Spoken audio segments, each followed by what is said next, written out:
In front of me is Black Shark Pad 7, and today I would like to show you how you can clean storage.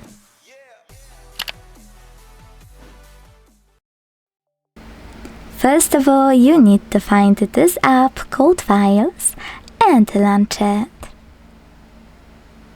Then hit Allow in the pop-up, and when you're ready, select those three lines at the top left corner.